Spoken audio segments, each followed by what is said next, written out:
বাংলাদেশ শিশু কল্যাণ পরিষদ মিলন আয়তনে বাংলাদেশ সম্মিলিত সাংস্কৃতিক সোসাইটির উদ্যোগে আন্তর্জাতিক মাতৃভাষা দিবস উপলক্ষে ২১ আমাদের অহংকার শীর্ষক আলোচনা সভায় টিমনি খান এর সঞ্চালনায় সভাপতিত্ব করেন সংগঠনের উপদেষ্টা ও federation of Bangladesh journalist organisation এর মহাসচিব মোহাম্মদ শামসুল আলম। উক্ত সভায় প্রধান অতিথি হিসেবে উপস্থিত ছিলেন অধ্যাপক ডাক্তার এম.এ. রহমান, পিএইচডি। একটি কথা না বললেই নয়, আন্তর্জাতিক মাতৃভাষা দিবস ১৯৫২ আমরা সবাই বলি যে ৫২ আসলে ৫২টা মূল যে মাতৃভাষার যে আন্দোলনটা হয়েছিল সেটা শুরু হয়েছিল ১৯৪৭ থেকে ৫৬ পর্যন্ত।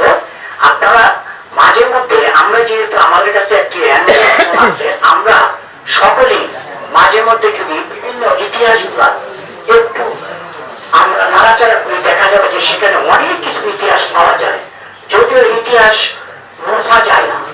এক সময় যেমন সত্য একটি গুড়, যেমন একটি আপনি অন্ধকারে খেলেও একটা মিষ্টি লাগবে, আর যদি আপনি আলোতে খান সেটাও মিষ্টি লাগবে। যেমন আজকে আমাদের মাঝে যিনি উপস্থিত হয়েছেন সৈয়দ শাকিল আহমদ, ওনার মাতা যে জিনিসটা দেখেন, এটা যত অন্ধকারে থাকুক না কেন তিনি ভাষা সৈনিকের মধ্যে একজন। কিন্তু আমরা অত্যন্ত দুঃখ বেদনা পেয়েছি যে তিনি, আমরা এত কলম যুদ্ধ এত কলম সৈনিক থাকা সত্ত্বেও যে তিনার এই প্রত্যাহার পরিষ্কার প্রত্যাহারটা আজও পর্যন্ত উদ্যোগ করেননি সেই কর্তৃপক্ষ। তবে আমাদের অন্তঃস্থল থেকে আমরা তেনাকে আমরা ঘৃণা বলতে পারবো না, তবে এটা আমাদের ব্যর্থতা। আমরা হয়তো ঠিকমতো আমাদের কলম যোদ্ধারা এই জিনিসটা আমাদের রাষ্ট্রপ্রধান রাষ্ট্রের রাষ্ট্রের যারা উচ্চপদস্থ যারা আছে তাদেরকে তো হয়তো তাদের কানে ওইভাবে দেওয়া যায়নি।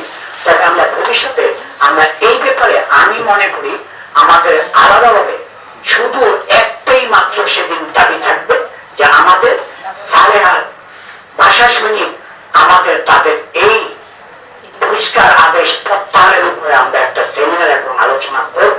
সেই আলোচনাটা আমি আশা করবো আমাদের সাংবাদিক ভাইদের মধ্যে, এখানে আমাদের অনেক সম্পাদক প্রকাশক আছেন, আমার অনেক সিনিয়র গুণীজন, তাদের মাধ্যমে আমরা এটা প্রকাশ করবো। তারপরে আমরা যেটা আমাদের জীবন করেছেন, আমরা এই অবশ্যই আমরা একটা মানববন্ধন জাতীয় ক্লাব থেকে ধরে আমরা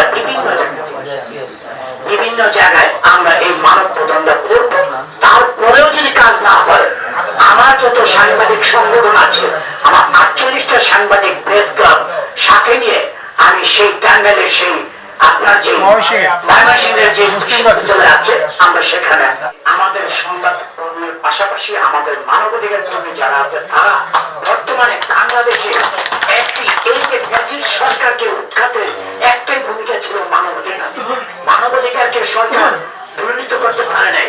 এখানে জামাত বলেন, শিবির বলেন, কিছু বললে দাঁড়িয়ে থাকলে জামাত শিবির, আর এমনি যদি একটু তাদের মতদার্শ কথা বললে কি হচ্ছে বিএনপি আর অন্যান্য কথা বলতো, কিন্তু তারা বুঝতে পারে নাই যে মানবাধিকারের মাধ্যমে এই দেশ একদিন পরিবর্তন ঘটবে, এটা তারা লক্ষ্য করতে পারে নাই। কিন্তু যখন লক্ষ্য করেছেন তখন কিন্তু রাত্রটি হয়েছে, ফর্সা হয়ে গেছে, তখন আর অন্ধকার ছিল না। সেই মানবাধিকারের হাত ধরেই কিন্তু এই ফ্যাসিস্ট সরকারের আরেকটা উত্থানের একটা অধ্যায় ছিল। তো আমি এটা অস্বীকার করবো না, তবে আমাদের সাথে মানবাধিকার কর্মী থাকবে, আমাদের সহকর্মী যারা আছেন সংবাদকর্মী সহ এবং পেশাজীবী বুদ্ধিজীবী সবাইকে নিয়ে আমরা সেই বিশ্ববিদ্যালয়ের ঘেরাওয়ের একটা কর্মসূচি করবো। এটি যদি আমার যতটুকু পার্টিসিপেট করা লাগে আমি সেটা করব। আমি আমার সকল সংগঠনের পক্ষ থেকে আমি আপনাদের সাথে একত্রতা ঘোষণা করছি। থাকে সেখানে অনেক কথা বলে যাদের মধ্যে চলে যায়, কিন্তু আজকের কথাগুলো কিন্তু বাস্তব দুর্নীতি আমি যেটা দেখতেছি। প্রধান অতিথি তার বক্তব্যে বলেন, আমরা মহান ভাষা মাতৃভাষাকে যেন শহীদদের স্মরণে এবং তাদের শ্রদ্ধার নিবেদন করে এই ভাষাকে সর্বস্তরের প্রচলন ঘটায়। অন্যান্য অতিথিগণ মাতৃভাষা দিবসের উপর গুরুত্বপূর্ণ আলোচনা করেন। এই সময় প্রধান আলোচক অতিরিক্ত নির্বাহী পরিচালক আন্তর্জাতিক মানবাধিকার আইন সহায়তা প্রদানকারী সংস্থার মইনুর রশিদ চৌধুরী, উদ্বোধক বাংলাদেশ ঐক্য পরিষদ চেয়ারম্যান সাব্বির আহমেদ রনি, বিশেষ অতিথি হিসেবে উপস্থিত ছিলেন দৈনিক স্বদেশ বিচিত্রা পত্রিকার সম্পাদক ও প্রকাশক কবি অশোক ধর। আপনি